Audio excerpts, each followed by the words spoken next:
Folks, welcome to Textiles. I'm your instructor, Professor Johnson, and hopefully you're watching this video before we made it to class the first time, so you're getting to see me before you actually got to see me. So welcome.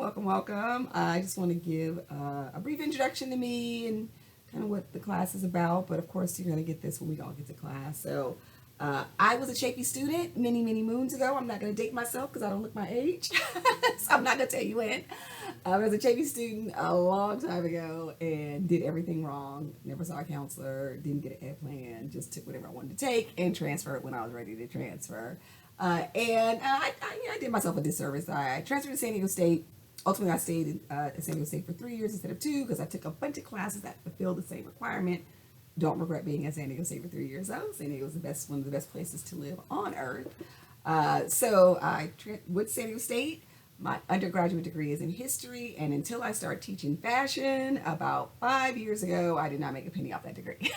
But I say that to say, my passion, my love for fashion, my love for retailing was always there. So when I was in college, I always had a retail job. So I started, my first retail job was at Miller's Outpost, which doesn't exist anymore.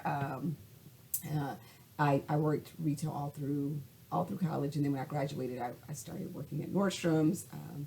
Down in Montclair, was Montclair Plaza at the time, now Montclair Place, and the Nordstrom's store is closed there, so that hurt my heart a little bit. But I worked for Nordstrom's for almost a decade. I worked at the store in Montclair, and then when they started opening stores on the East Coast, I moved to New Jersey and helped open a couple stores there. I was a super salesperson, just shy of $1 million 1 year, just shy. Became a department manager, and then ultimately moved into the children's shoe buying office where I bought replenishment. So I bought the shoes that we always wanted to have in stock. So baby shoes and little Nikes and striped, right, little tiny stuff this size. So bought kid shoes. After I left Nordstrom's, I went to work for Ralph Lauren. When I went to work for Ralph, I worked for the outlet division on the women's knits and sweater side. So I was responsible for t-shirts, polo shirts, sweaters, cardigans, all that stuff for the outlet division. And Ralph was great because it was different from Nordstrom's, because at Ralph we did everything production. So we started with a CAD of a garment that Ralph had used someplace else in one of his other areas, either Black Label, Purple Label, Blue Label, Polo Jean Company, one of those other places, and adopted it for the outlet division. So we picked everything. We picked color, fabric, trim, fit. We had fit models.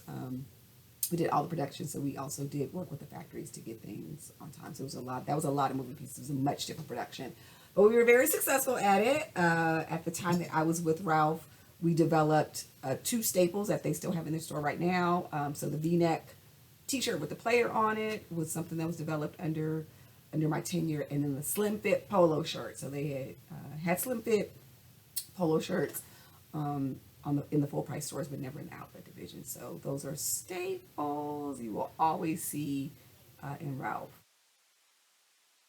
The cable knit V-neck sweater too was under my group too. So so there's some staples that you will see at Ralph that I had a hand in making sure that we had all the time. So we were really on fire when I worked for Ralph. We had about a $25 million in sales, which was about a $10.5 million budget in buying. And at one point, for 2 quarters, we had 3 of the top 10 selling items in Ralph Lauren, period. So if you think about Ralph Lauren that has $495 sweaters, $495 cashmere sweaters, we outsold those with our V-neck t-shirts and our polo shirts, and then our cotton cable knit sweaters. So it was great. It was a great experience. I got to meet Ralph a couple 3 times, including having dinner at the 59th Street mansion because of our superstardom, and we was making a whole bunch of money. So yeah, loved Ralph. Then I met my husband. So while I was working at Ralph, I met my husband. Actually, before I started working with Ralph, I met my husband, my boyfriend then. And ultimately he moved to Buffalo, New York. We were both of us living outside of Manhattan. He moved to Buffalo, New York for law school. So we did a long distance thing for a minute, and then I moved to Buffalo. I moved to Buffalo. And when I was in Buffalo, I worked for a small retail chain in Buffalo that was bringing the urban flavor. So this was in the baby fat farm, Sean John days, which is crazy because those are back kind of back in the mix now. I did that for a while. So then my husband graduated from law school. We moved to California, moved back. This is where I'm from, obviously. Moved here and started having baby Johnsons, and that buyer life, that traveling in 14-hour days and working on Sundays didn't work anymore. So I got a job in the JV College bookstore. Yay, that's how I did it back at JV. And what I know is books cost too damn much.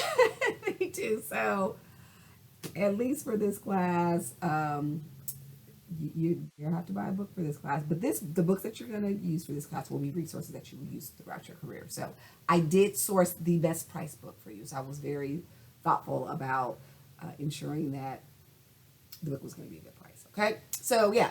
So started working at the bookstore, decided to go back to school. A master's degree in management from the University of Redlands in 2012, and fully intended to just teach as a side gig, and ended up with a full-time job.